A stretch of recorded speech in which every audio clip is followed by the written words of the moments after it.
ஓம் சக்தி, ஓம் ஆதிபரா சக்தி, ஓம் சக்தியே, மறுவூர் அரசியே, நல்லதே நினைப்போம், நல்லது மட்டுமே நினைப்போம். சக்தி வாக்கு பிள்ளைகளுக்கு இந்த ஆதிசக்தியின் ஆசீர்வாதம் என்றுமே முழுமையாக கிடைக்கும். என் அன்பு குழந்தையே, இன்று உன் பிரச்சனைக்கு ஒரு அவசரமான செய்திகளை நான் கொண்டு வந்திருக்கின்றேன். என் தங்கமே, உன்னுடைய குலதெய்வத்தின் வாசலில் நின்று கொண்டு உனக்கு ஒருவர் இது போன்ற ஒரு காரியத்தை செய்து கொண்டிருக்கிறார். அவர் என்ன காரியம் செய்கிறார், எதற்காக செய்கிறார் என்பதை உனக்கு தெரிவிப்பதற்காகவும், இதனால் உன்னுடைய வாழ்க்கையில் உனக்கு என்ன நடந்து கொண்டிருக்கிறது என்பதை உனக்கு புரிய வைப்பதற்காகவும் வந்திருக்கின்றேன். என் தங்கமே, பொதுவாகவே இன்று இருக்கின்றவர்கள் எல்லோருமே குலதெய்வத்தினை கண்டு அதிகமாக பயப்படுவதில்லை. நாம் என்ன வேண்டுமானாலும் செய்யலாம், நம் குலதெய்வம் அதை கண்டுகொள்ள மாட்டார்கள். ஏனென்றால் நாம் அவர்களின் பிள்ளை அல்லவா. நாம் செய்கின்ற செயல்கள் எல்லாவற்றையுமே நம்முடைய குலதெய்வத்திடம் நாம் நியாயப்படுத்தி விடலாம் என்று நினைக்கின்றார்கள். அவர்களினுடைய இந்த சிந்தனை தான் இது போன்ற ஒரு காரியத்தை உனக்கு செய்ய தூண்டி இருக்கின்றது. என் தங்கமே, உனக்கு அவர்கள் என்ன செய்ய வேண்டும் என்று நினைத்தார்கள் தெரியுமா? உன்னுடைய வாழ்க்கையில் நீ செய்கின்ற அத்தனை விஷயங்களையும் தடுத்து நிறுத்துவதற்காக அவர்கள் பல முயற்சிகளை செய்து கொண்டிருக்கின்றார்கள். நீ இப்பொழுது செய்து கொண்டிருக்கின்ற வேளையில் நீ எந்த ஒரு முன்னேற்றத்தையும் அடைந்துவிடக் கூடாது என்று நினைக்கின்றார்கள். அது மட்டுமல்ல, நீ என்ன செய்தாலும் அது உனக்கு எந்த விதமான பலனையும் கொடுத்துவிடக் கூடாது என்றும் நினைக்கின்றார்கள். எப்படி அவர்கள் நினைக்கின்ற விஷயங்கள் உன்னுடைய வாழ்க்கையில் எப்படியும் ஈடேறி விட வேண்டும் என்று அவர்கள் துடித்து கொண்டிருக்கின்றார்கள். எத்தனையோ முயற்சிகளை செய்தும் அது பலன் கொடுக்காமல் போனதால் தான் கடைசியாக இப்பொழுது உன் குலதெய்வத்தின் முன்னால் வந்து நின்று கொண்டிருக்கின்றார்கள். தம்முடைய குலதெய்வத்திடம் நாம் சொன்னால் அந்த காரியம் நம் வாழ்க்கையில் நிச்சயமாக நடந்துவிடும். நாம் நினைத்தது போல அவர்கள் வாழ்க்கையை அழித்து விடலாம் என்று நினைக்கின்றார்கள். அவர்கள் இப்படி நினைப்பதற்கு பலன் அவர்களுக்கு என்ன கிடைத்திருக்கிறது தெரியுமா? இத்தனை நாட்களும் மற்றவர்கள் மூலமாக உனக்கு அவர்கள் செய்த வினைகள் எதுவுமே பலிக்காமல் போனதற்கு காரணம் என்னவென்று அவர்களுக்கு புரியவில்லை. அதனால்தான் உன்னுடைய குலதெய்வத்திடமே உன் வாழ்க்கையை அழிக்க சென்று நின்று கொண்டிருக்கின்றார்கள். ஆனால் உண்மையான விஷயம் என்னவென்றால், அவர்கள் உனக்கு செய்த காரியத்தை எல்லாவற்றையுமே உன்னை நெருங்க விடாமல் முறியடித்ததே உன்னுடைய குலதெய்வம்தான். அது புரியாமல் குலதெய்வத்தின் வாசலில் நின்று கொண்டு உனக்கு இந்த செயலை செய்ய துணிந்து நிற்கின்றார்கள். இனி எப்படி இதிலிருந்து அவர்களை மீட்டெடுக்க வேண்டும் என்றுதான் இந்த தாயானவள் ஒரு யோசனையோடு இப்பொழுது உன் முன்னால் வந்து நின்று கொண்டிருக்கின்றேன். ஏனென்றால் இதை செய்ய நினைப்பவர்கள் வேறு யாரும் கிடையாது, உன்னுடைய குடும்பத்தில் இருக்கின்ற ஒரு உறவுதான். என் தங்கமே, அந்த உறவானது என்ன செய்கிறது தெரியுமா? கோயிலுக்கு செல்லும் பொழுதெல்லாம் தன்னுடைய வேண்டுதல்களை வைப்பதோடு மட்டுமல்லாமல் தனக்கு என்ன வேண்டும் என்று கேட்பதோடு விடுத்து உன் வாழ்க்கையை அழிக்க வேண்டும் என்பதை பற்றி மட்டுமே கேட்டுக்கொண்டிருக்கின்றார்கள். எந்த ஒரு சூழ்நிலையிலும் உனக்கு நல்லது நடந்துவிடக் கூடாது, எந்த ஒரு சூழ்நிலையிலும் சந்தோஷமாக நீ வாழ்ந்துவிடக் கூடாது என்று அவர்கள் உறுதியாக நினைக்கின்றார்கள். இப்படி நினைப்பதன் பலனாக அவர்கள் வாழ்க்கையில் என்ன நடந்திருக்கிறது என்று கேட்பாயானால், சில காலமாகவே அவர்கள் வாழ்க்கையில் ஏதோ ஒரு தடமாற்றங்கள் நடந்து கொண்டிருக்கின்றது. அவர்கள் ஒன்று நினைக்க அவர்கள் வாழ்க்கையில் நடப்பது வேறொன்றாக இருக்கிறது. அவர்களின் வாழ்க்கையில் பிரச்சனைகள் வர வர அவர்கள் தெய்வத்திடம் சென்று என் பிரச்சனைகள் தீர்த்து கொடுங்கள் என்று கேட்கவில்லை. எனக்கு மட்டும் இத்தனை பிரச்சனைகளை கொடுக்கின்றாயே, அவர்களுக்கு ஏதாவது ஒரு பிரச்சனைகளை கொடுக்க கூடாதா என்றுதான் கேட்கின்றார்கள். இப்படி நினைக்கின்ற மனிதர்களை நாம் என்ன செய்ய முடியும்? என் தங்கமே, ஒரு முறை அல்ல, இரண்டு முறை அல்ல, பல முறை அவர்களுக்கு எச்சரிக்கைகள் கொடுக்கப்பட்டது. இது போன்று செய்யக்கூடாது என்று அவர்களுக்கு உணர்த்தப்பட்டது. ஆனால் அதையெல்லாம் அவர்கள் கேட்டுக்கொள்வதாக இல்லை. அதனால்தான் இன்று அவர்கள் வாழ்க்கையில் மிகப்பெரிய பிரச்சனையை அவர்கள் சந்தித்து கொண்டிருக்கின்றார்கள். இன்று அவர்கள் சந்திக்கின்ற பிரச்சனையினால் உன் வாழ்க்கை சரியாகிவிட்டது. அவர்கள் தெரிந்தோ தெரியாமலோ செய்த ஒரு விஷயத்தினால் உனக்கு தெய்வம் துணையாகி விட்டது. அம்மா சொல்கின்ற விஷயம் உனக்கு புரிகிறதா? என் தங்கமே, ஒருவர் உன்னை கெடுக்க வேண்டும் என்று நினைத்து உன்னை சுற்றி சுற்றி வந்து உன் வாழ்க்கையில் எதையாவது செய்துவிட வேண்டும் என்று நினைக்கின்றார்கள் என்றால் அந்த நேரத்தில் தெய்வம் உனக்கு துணையாக நிற்கும் என்பதை முதலில் நீ புரிந்து கொள்ள வேண்டும். அப்படியானால் இவர்கள் செய்த காரியத்தினால் உன் வாழ்க்கையில் நல்ல விஷயம்தான் நடந்திருக்கிறது. ஒருபோதும் அவர்கள் நினைத்தது உன் வாழ்க்கையில் பலிக்கப் போவது கிடையாது. அவர்கள் என்ன செய்ய வேண்டும் என்று நினைத்தார்களோ அது உன் வாழ்க்கையில் நடக்கப் போவது நிச்சயமாக கிடையாது. ஆனால் தெய்வம் உனக்கு அதிகப்படியான பாதுகாப்பை எப்பொழுதும் கொடுக்க தொடங்கிவிட்டது. உன்னுடைய இஷ்ட தெய்வமான இந்த வராகியும் சரி, இனிமேல் உன்னுடைய வாழ்க்கையில் உனக்கு கொடுக்க வேண்டும் என்று நினைப்பதை சரியாக கொடுத்து விடுவார்கள். யாரெல்லாம் உன் வாழ்க்கையில் உன்னை அழிக்க நினைத்தார்களோ அவர்கள் எல்லாம் இனிமேல் தானாகவே அழிந்து போவார்கள். வாழ்க்கையில் பல கஷ்டங்களை கொடுத்தவர்கள் இன்று அதே கஷ்டத்தினால் வாழ்க்கையில் பல துன்பங்களை சந்திக்க போகின்றார்கள். என் தங்கமே, அதனால் இன்றிலிருந்து நீ மன நிம்மதியோடு இருக்க வேண்டும். என் தங்கமே, உன்னுடைய வாழ்க்கையை அழிக்க வேண்டும் என உன் வாழ்க்கையில் பல திருப்பங்களை ஏற்படுத்த நினைத்தவர்கள் இப்பொழுது அவர்கள் வாழ்க்கையில் சில ஏமாற்றங்களை சந்தித்து இருக்கின்றார்கள். அவர்கள் நினைத்தது எதுவுமே உன் வாழ்க்கையில் நடக்காமல் தெய்வம் உன் வாழ்க்கையில் பல நல்ல விஷயங்களை அரங்கேற்ற போகின்றது. இனி உன் வாழ்க்கையில் நடக்கும் ஒவ்வொரு செயலும் உன் வாழ்க்கைக்கு ஏற்ற திருப்பத்தை கொடுத்து இந்த தாயானவளினுடைய ஆசீர்வாதங்களால் உனக்கு நல்லது மட்டுமே நடக்கப் போகின்றது. என் தங்கமே, உனக்கு நல்லதை கொடுக்க வேண்டும் என்று நான் முடிவெடுத்து விட்ட பிறகு இனி எந்த ஒரு செயலும் உன் வாழ்க்கையில் உனக்கு பாதிப்பினை கொடுக்காது. தீமை செய்பவர்கள், கெட்டதை நினைப்பவர்கள் நிச்சயமாக ஒரு நாள் மனம் வருந்துவார்கள். எதற்காக நாம் குலதெய்வத்தின் முன்னால் நின்று இது போன்ற தவறான காரியத்தை செய்தோம் என்று அவர்கள் குலதெய்வத்தினாலேயே தண்டிக்கப்படுவார்கள். குலதெய்வம் அவர்களுக்கு தண்டனையை எப்படி கொடுக்கும் தெரியுமா? எதையெல்லாம் அவர்கள் உன் வாழ்க்கையில் செய்ய நினைத்தார்களோ அதையெல்லாம் தெய்வம் அவர்களுக்கு கொஞ்சம் கொஞ்சமாக கொடுத்துவிடும். அதனால் அவர்கள் வாழ்க்கையில் இனிமேல் ஒரு நாளும் இது போன்ற தவறுகளை யாருக்கும் செய்யக்கூடாது என்று நினைப்பார்கள். என் தங்கமே, இந்த தாயானவள் இன்று சொன்ன விஷயம் ஒன்றே ஒன்றுதான். என் தங்கமே, உன்னுடைய வாழ்க்கையில் ஒருவர் உன்னை அழிக்க உன்னுடைய குலதெய்வத்தை நாடி சென்றிருக்கின்றார். அங்கே உன்னுடைய குலதெய்வம் அவருக்கு கொடுத்த பரிசு உன்னுடைய வாழ்க்கையில் உனக்கு பாதுகாவலாக வந்து நின்று விட்டது. உன் குலதெய்வம் உனக்கு துணையாக நின்று கொண்டிருக்கிறது என்பதை தான் அம்மா உனக்கு சொல்கின்றேன். என் தங்கமே, இந்த தாயானவள் காதார கேட்டதையும் கண்ணால் கண்டதையும் உனக்கு சொல்லிவிட்டேன். இனிமேல் யாரேனும் நமக்கு எதையும் செய்து விடுவார்களோ என்று நினைத்து நீ பயப்படாதே.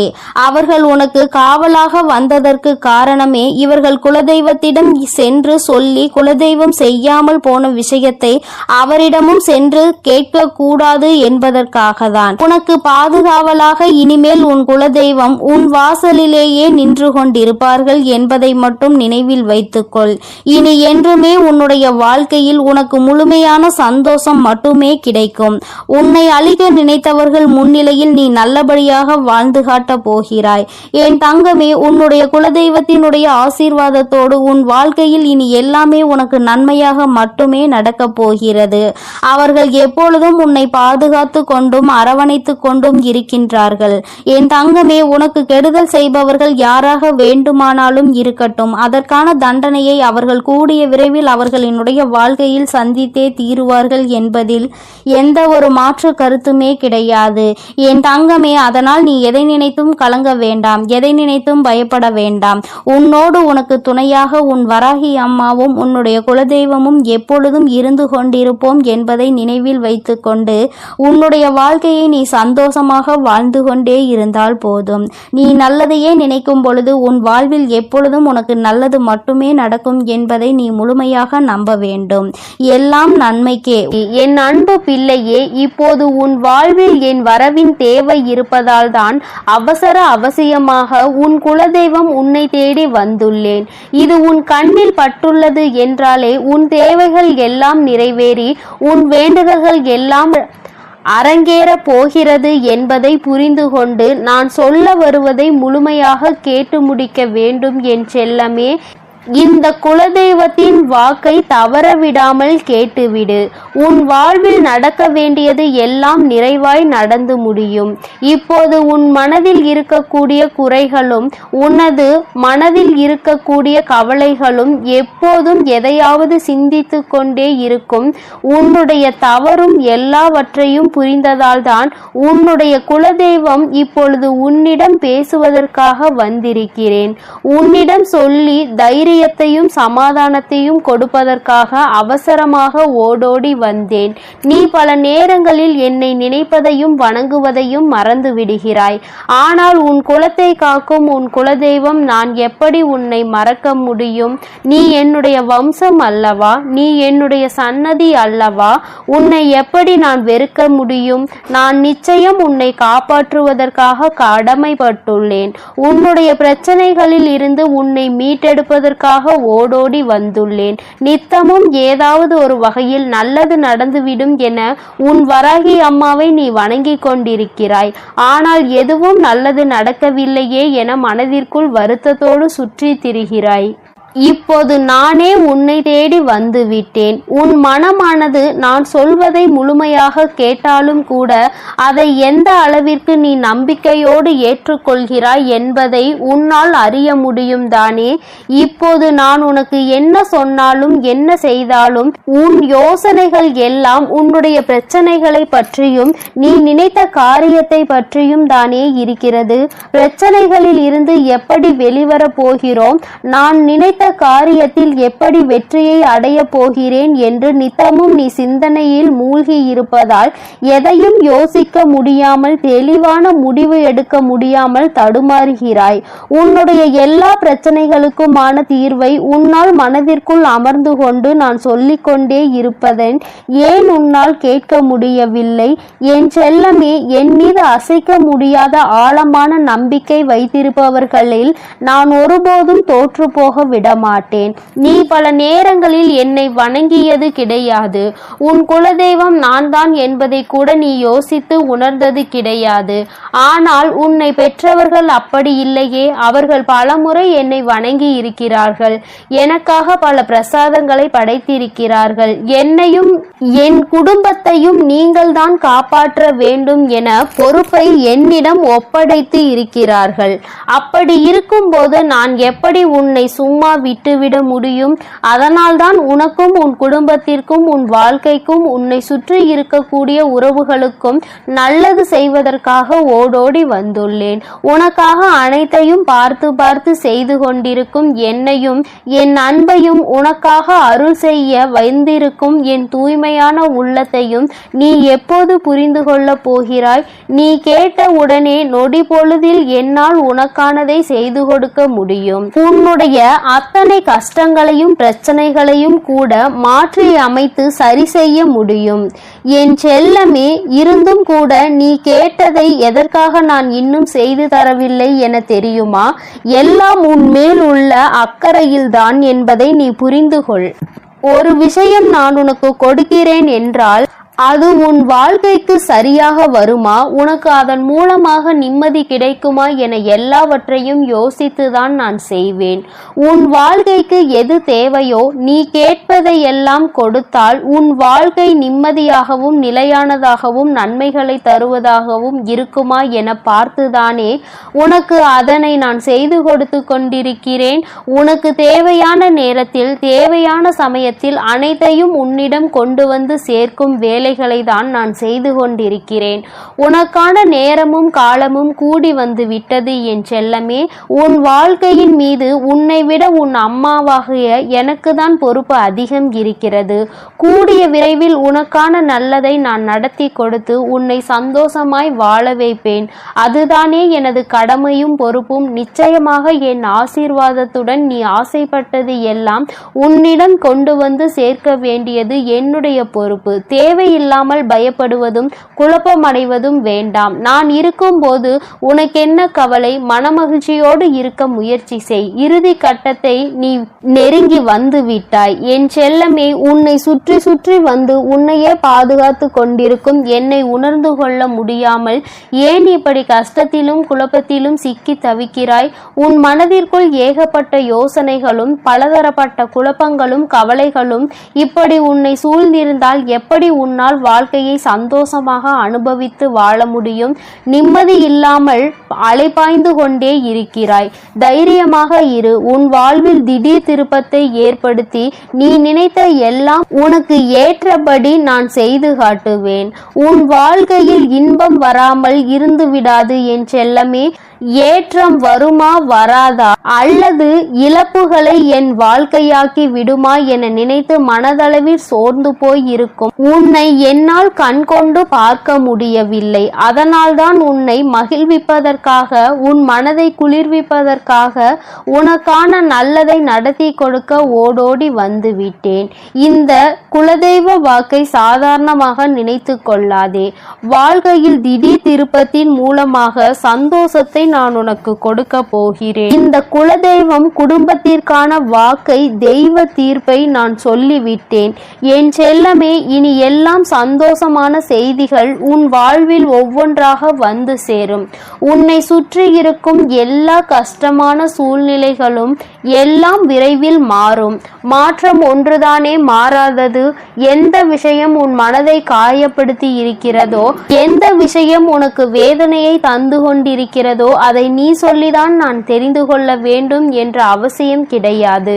எல்லா பிரச்சனைகளையும் எல்லா கஷ்டங்களையும் சரி செய்து உன் வாழ்க்கையை சந்தோஷமானதாகவும் உனக்கு சாதகமானதாகவும் நான் மாற்றி அமைப்பதற்காக தானே எல்லா வேலைகளையும் செய்து கொண்டிருக்கிறேன். யார் உன் மனதை நோகடித்தாலும் அவர்களுக்கு தக்க பதிலடி கொடுக்க நான் தயாராகி விட்டேன். உன் வாழ்க்கையில் நல்ல மாற்றங்களை உண்டாக்கி உன்னை முன்னுக்கு கொண்டு வர வேண்டியதுதான் என்னுடைய வேலை. இனி ஒருபோதும் நான் உனக்கு நல்லது செய்யாமல் இருக்க மாட்டேன். என் அன்பு குழந்தையே, என்னுடைய குடும்ப விளக்கான உனக்கு நல்லது செய்யாமல் என் தலைமுறையையும் என் வம்சாவளியான என் அன்பு குழந்தையான உனக்கு செய்யாமல் வேறு யாருக்கு நான் நல்லது செய்ய போகிறேன்? நீ சற்றும் எதிர்பாராத விதத்தில் எல்லாமே திடீரென மாறப்போகிறது. நீயே என்னை தேடி வந்து என் கண்கள் எதிரே ஆனந்த கண்ணீர் வடித்து கொண்டே நிற்க போகிறாய். அந்த அளவிற்கு எல்லாவற்றையும் நான் ஆசீர்வாதத்தோடு நான் உனக்கு செய்து முடிப்பேன். பொறுத்திருந்து பார் என் செல்லமே. மீண்டும் மீண்டும் நீ எனக்கு நன்றி சொல்லும்படி எல்லாம் நல்ல விஷயங்களும் உன் வாழ்வில் நிகழும். என் வாக்கு ஒருபோதும் பொய்யாகாது. பொய்யாகும்படி நான் விட்டுவிட மாட்டேன். நீ சிரித்து கொண்டே ஆனந்த கண்ணீர் வடிக்கக்கூடிய அந்த சந்தோஷ நிலையை பார்ப்பதற்காக நானும் காத்து கொண்டிருக்கிறேன். கூடிய விரைவில் எல்லாம் நல்லபடியாக நடக்கும். என்னுடைய கண் பார்வை உன் மீதுதான் இருக்கிறது. என்னுடைய அனுமதி இல்லாமல் உன் வாழ்வில் எதுவும் நடக்காது. தவறான விஷயங்களோ நல்ல விஷயங்களோ எதுவாக இருந்தாலும் உன் வாழ்வில் நடக்கவே நடக்காது. உன்னை நெருங்கவும் நெருங்காது. அனைத்தையும் நான் சரி செய்வேன். உன்னை சந்தோஷமாய் வாழ வைப்பதற்காகவே உன் வாழ்வில் அற்புதங்களை நிகழ்த்தி காட்டுவேன். எல்லாமே நன்மைக்கு என நம்பிக்கையோடு காத்திரு என் செல்லமே. உன் வாழ்க்கை நீ நினைத்ததை போலவே சொர்க்கமாக இருக்க போகிறது. உன்னை கஷ்டப்படுத்திய துன்பங்களும் காயப்படுத்திய உறவுகளும் உன்னை விட்டு விலகப் போகிறார்கள். எல்லாமே இனி நீ நினைத்தபடி வெற்றிகரமாக நான் உனக்கு நடத்தி முடித்து கொடுக்க போகிறேன்.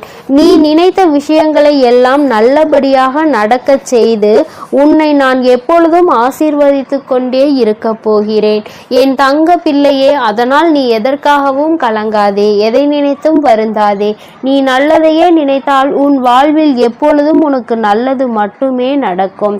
ஓம் சக்தி, ஓம் ஆதிபரா சக்தி, ஓம் ஸ்ரீ வராகி தாயே போற்றி போற்றி. என் அன்பு பிள்ளையே, நீண்ட நாட்களுக்கு பிறகு உன்னுடைய குலதெய்வத்திடம் இருந்து உனக்கு நல்ல குறி ஒன்று வந்திருக்கின்றது. என்னிடம் இருந்து உனக்கு நல்ல செய்தி ஒன்று வந்திருக்கிறது என்றால் நீ எத்தனை புண்ணியங்கள் செய்திருக்கிறாய் என்பதை ஒரு நிமிடம் உணர்ந்து கொள். உன் வாழ்க்கையில் எதுவும் எந்த ஒரு காரண காரியங்களும் இல்லாமல் நிச்சயமாக நடப்பது கிடையாது. என் தங்கமே, நீ 1000 தெய்வங்களை வணங்கினாலும் சரி, குலதெய்வத்தினுடைய அருள் இருந்தால்தான் ஒரு உயரிய வாழ்க்கையை நீ வாழ முடியும். உன்னுடைய வாழ்க்கையில் எல்லா நன்மைகளையும் நீ பெற முடியும் என்பது நிதர்சனமான உண்மை அல்லவா? என் தங்கமே, அதுபோலதான் இந்த ஒரு பரிகாரத்தை நீ செய்வாயானால், உன்னுடைய குலதெய்வத்தினுடைய அருளோடு நீ இதனை செய்வாயானால், அந்த பரிகாரம் வெகு விரைவாகவே உனக்கு வெற்றியினை கொடுத்துவிடும். என் தங்கமே, அப்படிப்பட்ட குலதெய்வம் உன்னுடைய இல்லத்தில் நிரந்தரமாக இருக்க வேண்டும் என்றால் நிச்சயமாக நீ அதற்கு என்ன செய்ய வேண்டும் என்று தெரிந்து கொள்ள வேண்டும் அல்லவா? உன்னுடைய குலதெய்வம் உன் இல்லத்தில் நிரந்தரமாக இருக்க வேண்டும் என்று நீ ஆசைப்படுகின்றாய் அல்லவா? அந்த ஆசையை உன் அம்மா நான் உனக்கு இன்று நிறைவேற்றி தரப்போகின்றேன். என் தங்கமே, அதற்கான வாய்ப்புகள் சற்று குறைவாக தான் இருக்கிறது என்றாலும், குலதெய்வம் உன் வீட்டிற்கு வரும்பொழுது அவர்கள் உனக்கு எல்லா நன்மைகளையும் வழங்க வேண்டும் என்று நினைப்பது நியாயமான கோரிக்கைதானே? என் பிள்ளையே, நீ நினைப்பது நியாயம்தானே? அவர்களை அங்கே நிரந்தரமாக உன்னால் குடியிருக்க வைக்க முடியாவிட்டாலும், என்று அவர்கள் உன் இல்லத்திற்கு வருகின்றார்களோ அந்த நாளில் உன்னுடைய வேண்டுதல்களை எல்லாம் அவர்கள் நிறைவேற்றி தர வேண்டும் என்று நீ நினைப்பது நியாயம்தான். அதை ஒருபோதும் உன் அம்மா நான் தவறு என்று சொல்ல மாட்டேன். என் தங்கமே, அப்படி குலதெய்வம் உனக்கு அனைத்து நன்மைகளையும் வழங்குவதற்கு உன்னிடத்தில் நீ என்ன செய்ய வேண்டும் தெரியுமா? என் தங்கமே, அம்மா சொல்கின்ற இந்த விஷயத்தை கவனமாக நீ கவனித்து நீ அதனை செய்து பார். நிச்சயமாக உன்னுடைய குலதெய்வம் உனக்கு எல்லா அருளையும் வழங்குவார்கள். அங்கே நிரந்தரமாக குடியிருக்காவிட்டாலும் உன்னுடைய தேவைகளையும் உன் வாழ்க்கையில் இருக்கின்ற கஷ்டங்களையும் உனக்கு நீக்கி தருவார்கள்.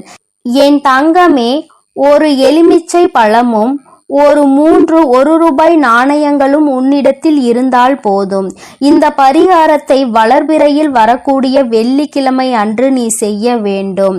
1 அடி அகலமும் 1 அடி நீளமும் கொண்ட மஞ்சள் நிற துணி ஒன்றினை எடுத்துக்கொள். மஞ்சள் நிற துணி உன்னிடத்தில் இல்லை என்றால் வெள்ளை நிற துணியை எடுத்து அதை மஞ்சளில் நன்கு துவட்டி எடுத்துக்கொள். என் தங்கமே, அந்த துணியை நன்றாக சுத்தம் செய்து நீ அதில் நல்லபடியாக பன்னீரில் நனைத்து காய வைத்து விட வேண்டும். அதன் பிறகு அந்த துணியினை விரித்து அதில் 3 1 நாணங்களை முக்கோண வடிவில் வைக்க வேண்டும். என் குழந்தையே, அம்மா சொல்வது உனக்கு புரிகின்றது என்று நான் நினைக்கின்றேன். 3 நாணயங்களையும் 3 திசையில் நீ வைக்க வேண்டும். ஒன்றுக்கு ஒன்று எதிர் திசையில், இன்னொன்று நடுவில் நீ வைக்க வேண்டும். என் தங்கமே, அதுபோல நீ இதை செய்துவிட்டு அதன் பிறகு அதற்கு மேல் எந்தவித கரும்புள்ளிகளும் இல்லாத சுத்தமான ஒரு எலுமிச்சை பழம் ஒன்றை வைத்து இந்த துணியை பச்சை நிற நூலால் கட்ட வேண்டும். இவ்வாறு செய்யும் பொழுது ஓம் என்ற வார்த்தையோடு உன்னுடைய குலதெய்வத்தினுடைய பெயரையும் நீ சேர்த்து கொள்ள வேண்டும். என் தங்கமே, உன்னுடைய குலதெய்வத்தினுடைய பெயர் உனக்கு தெரியவில்லை என்றால் ஓம் குலதெய்வமே நமக என்று நீ கூற வேண்டும். அப்படி நீ கூற வேண்டும். அப்படி கூறிக்கொண்டே இந்த மூட்டையை நீ கட்டிவிட வேண்டும். நீ கட்டிய இந்த மூட்டையை வீட்டு நிலைவாசலில் நீ மாட்டிவிட வேண்டும். என் தங்கமே, நிலைவாசல் என்பது நான் உனக்கு ஏற்கனவே உன்னிடம் சொல்லி இருக்கின்றேன் அல்லவா, குலதெய்வங்கள் வாசம் செய்கின்ற இடம் என்று. உன்னுடைய குலதெய்வம் அங்கே வாசம் செய்கின்றார்கள் என்றால் நீ அங்கேதானே இதை செய்ய வேண்டும். அம்மா சொல்வது உனக்கு நன்றாக புரிந்திருக்கும் என்று நினைக்கின்றேன். என் தங்கமே, செய்யும் பொழுது மனதிற்குள் முழுவதும் உன்னுடைய குலதெய்வத்தினுடைய அருள் உனக்குள் நிச்சயமாக வந்துவிடும். நீ வாழ்க்கையில் எதையும் சாதித்து காட்டிவிடலாம் என்ற நம்பிக்கை மட்டும் உனக்குள் இருந்தால் போதாது, அவர்களின் மனதையும் நீ குளிர்விக்க வேண்டும் அல்லவா? என் தங்கமே, உன்னுடைய குலதெய்வத்தை மனதார வணங்கி அவர்களினுடைய நாமம் உனக்கு பெயர் தெரிந்தால் அவர்களின் பெயரை சொல்லி நமக என்று சொல். இல்லை என்றால் குலதெய்வமே நமக என்ற பிரணவ மந்திரத்தை முன்னால் சேர்த்து நமக என்று நீ சொன்னால் போதும். என் தங்கமே, உனக்கு ஒரு சந்தேகம் ஏற்பட்டிருக்கலாம். மஞ்சள் நிற துணி இல்லை என்றால் அந்த வெள்ளை நிற துணியில் மஞ்சளை தேய்த்த பிறகு அதனை எப்படி பன்னீரில் நனைக்க முடியும்? வண்ணம் போய்விடாதா என்று. என் தங்கமே, நீ அப்படி உனக்கு சந்தேகம் இருக்கிறது என்றால் பன்னீரை மஞ்சளில் கலந்து அதை எடுத்து நீ காய வைத்து விடு. என் குழந்தையே, இப்பொழுது உனக்கு இந்த சந்தேகம் பூர்த்தியாகி இருக்கும் என்று நான் நினைக்கின்றேன். என் தங்கமே, இந்த அம்மா உனக்கு ஒரு விஷயத்தை கொண்டு வந்து சேர்க்கிறாள் என்றால் அதில் 1000 நன்மைகள் உனக்கு கிடைக்கும் என்பதை நீ புரிந்து கொள்ள வேண்டும். அம்மா உன்னிடத்தில் எதையுமே காரணம் இல்லாமல் சொல்வது கிடையாது. தேவையில்லாமல் உன்னுடைய நேரத்தை நான் வீணடிப்பதும் கிடையாது. உனக்கு வாழ்க்கையில் எதையெல்லாம் உன்னிடத்தில் கொண்டு வந்து சேர்க்க வேண்டும் என்று எனக்கு தோன்றுகிறதோ அதையெல்லாம் நான் உன்னிடத்தில் நிச்சயமாக கொண்டு வந்து சேர்த்து விடுவேன். அதை நான் செய்து கொண்டுதான் இருக்கின்றேன். உனக்கு கஷ்டங்கள் வரும்பொழுது என் குழந்தை நீ துவண்டு போகாதே. என் தங்கமே, உன்னுடைய குலதெய்வத்தினுடைய அருள் உனக்கு எப்பொழுதும் தேவைப்படுகின்றது. என் தங்கமே, அந்த அன்பையும் அருளையும் நீ நிரந்தரமாக பெற்றிருக்க வேண்டும் என்றால் நீ இதை செய்து பார். நிச்சயமாக உனக்கு பலன் கிடைக்கும். என் தங்கமே, நான் உனக்கு இதனை சுருக்கமாக சொல்கிறேன். இன்னொரு முறை தெளிவாக புரிந்து கொள். என் தங்கமே, மஞ்சள் நிற துணியை எடுத்துக்கொண்டு அதில் 3 1 ரூபாய் நாணயங்களை நீ முக்கோண வடிவில் வைத்துவிட்டு அதனுள் ஒரு நல்லதொரு எலுமிச்சை பழம் வைத்து அதனை நீ கட்டிவிட வேண்டும். நீ கட்டிய அந்த மூட்டையை உன்னுடைய நிலைவாசலில் நீ கட்டிவிட வேண்டும். என் தங்கமே, அதை நீ உள்புறமாக கட்டிவிடு. வெளிப்புறமாக தெரியும்படி கட்ட வேண்டாம். உள்புறமாக கட்டி தொங்கவிட்டால் போதும். நிச்சயமாக உன் குலதெய்வத்தின் அருள் அங்கு நிரந்தரமாக நிற்கும் என்பதை நீ புரிந்து கொள்வாய். என் தங்கமே, நீ தினமும் வீட்டில் பூஜைகளை செய்யும் பொழுது தீப தூப ஆராதனைகளை காட்டும் பொழுது நீ அதற்கும் சேர்த்து காட்டி வர வேண்டும். என் தங்கமே, ஒரு விஷயத்தை தெளிவாக புரிந்துகொள். எத்தனை தெய்வங்களை நீ வணங்கினாலும் சரி, எத்தனை பேரை நீ கையெடுத்து வணங்கினாலும் சரி, எதுவாக இருந்தாலும் உன்னுடைய குலதெய்வத்தினுடைய அருள் இருந்தால் மட்டும்தான் மற்றவர்கள் உனக்கு உதவி செய்வார்கள் என்பதை நீ புரிந்து கொள்ள வேண்டும். நான் உனக்கென்று ஒன்றை செய்ய நினைக்கும் பொழுது உன்னுடைய குலதெய்வம் அதை தடுத்து நிறுத்திவிட்டால் நிச்சயமாக அதை என்னால் ஒருபோதும் அவர்களை மீறி செய்துவிட முடியாது. அதனால் உனக்கென்று நான் தர நினைப்பதை கூட அவர்களினுடைய அனுமதியோடுதான் நான் நிச்சயமாக உனக்கு கொடுக்கிறேன் என்பதை நீ புரிந்துகொள். என்னாலும் குலதெய்வத்திற்கு முக்கியத்துவம் கொடுக்க வேண்டும். என் தங்கமே, நீ அதனை புரிந்து கொண்டு நடக்கின்ற வேளையில் நிச்சயமாக உனக்கு குலதெய்வத்தினுடைய ஆசீர்வாதங்களும் அருளும் எப்பொழுதும் நிலைத்திருக்கும். என் தங்கமே, வருடத்திற்கு ஒரு முறையாவது உன் குலதெய்வத்தை சென்று அவர்களின் இடத்திற்கே சென்று நீ அவர்களை வணங்கி வர வேண்டும். என் தங்கமே, குலதெய்வத்தை தேடி செல்லும் பொழுது உன்னுடைய இல்லத்தில் வாங்கி வைத்திருக்கின்ற சர்க்கரையை நீ எடுத்து செல். அதனை அங்கு சென்று வாங்கி வைக்க கூடாது. குலதெய்வ கோயிலுக்கு செல்லும் பொழுது எந்த பொருளையும் நீ கொண்டு செல்வதாக இருந்தாலும் அதை ஏற்கனவே உன்னுடைய இல்லத்தில் வாங்கி வைத்து எடுத்து செல்வதாக தான் இருக்க வேண்டுமே தவிர அங்கு சென்ற பிறகு அந்த இடத்தில் இருந்து வாங்கி நீ அவர்களுக்கு அதனை கொடுக்க கூடாது. என் தங்கமே, உன்னுடைய குலதெய்வத்திற்கு எப்பொழுதும் உன்னுடைய இல்லத்தில் இருந்துதான் நீ செய்ய வேண்டிய காரியங்களை எல்லாம் எடுத்து செல்ல வேண்டும். இதுவெல்லாம் நீ ஏற்கனவே அறிந்ததாக இருந்தாலும் அம்மா மீண்டும் உனக்கு ஒருமுறை ஞாபகப்படுத்துகிறேன். இந்த தாயானவள் உன் வாழ்க்கையில் வந்த பிறகு என் பிள்ளையின் வாழ்க்கையில் ஏதேனும் மாற்றங்கள் ஏற்பட்டிருக்கிறதா என்று நீ ஒருமுறை சிந்தித்து பார். என் தங்கமே, இந்த நல்ல நாளில் நீ மனமகிழ்ச்சியோடு இருக்க வேண்டும். எந்த ஒரு விஷயத்திலும் மனம் கலங்காமல் நீ நிச்சயமாக உன்னுடைய பூஜைகளை எல்லாம் நல்லபடியாக செய்து முடிக்க வேண்டும். உன்னுடைய நம்பிக்கையை ஒருபோதும் நீ குறைய விட்டு விடாதே. உன்னுடைய மனதிற்கு எல்லாமே நல்லபடியாக தான் நடக்கும் என்பதில் எந்த ஒரு மாற்று கருத்துமே கிடையாது. நல்ல எண்ணங்களையும் நல்ல சிந்தனைகளையும் கொண்ட என்னுடைய பிள்ளை, வாழ்க்கையில் நிச்சயமாக நல்லதொரு நிலையை நீ அடைய போகின்றாய். நீ நினைத்த விஷயங்கள் எல்லாம் உன் கைகளில் வந்து சேரப் போகின்றது. அம்மா சொல்வதையெல்லாம் உடனடியாக நடக்கவில்லை என்றாலும் அது வெகு விரைவாகவே உன் வாழ்க்கையில் நடக்கும். உன்னுடைய நம்பிக்கையை எந்த அளவிற்கு நீ உயர்த்தி கொள்கின்றாயோ அந்த அளவிற்கு அனைத்தும் உன்னை வந்து விரைவாக சேரும் என்பதை நீ மறந்து விடாதே. என் அன்பு பிள்ளைக்கு உன்னுடைய குலதெய்வத்தினுடைய ஆசீர்வாதங்களும் உன் வராகி அன்னையினுடைய ஆசீர்வாதங்களும் எப்பொழுதும் முழுமையாக கிடைக்கும். என் தங்கமே, அதனால் நீ எதற்காகவும் கலங்காதே, எதை நினைத்தும் வருந்தாதே. நீ நல்லதையே நினைத்தால் உன் வாழ்வில் எப்பொழுதும் உனக்கு நல்லது மட்டுமே நடக்கும். ஓம் சக்தி, ஓம் ஆதிபரா சக்தி, ஓம் சக்தி, ஓம் ஆதிபரா சக்தி. பிள்ளைகளுக்கு இந்த வராகி அம்மாவின் ஆசீர்வாதமும் அருளும் முழுமையாக கிடைக்கும். என் அன்பு குழந்தைக்கு இந்த ஆதிபரா சக்தியின் அன்பும் ஆசீர்வாதமும் முழுவதுமாக கிடைக்கும். ஓம் சக்தி, ஓம் ஆதிபரா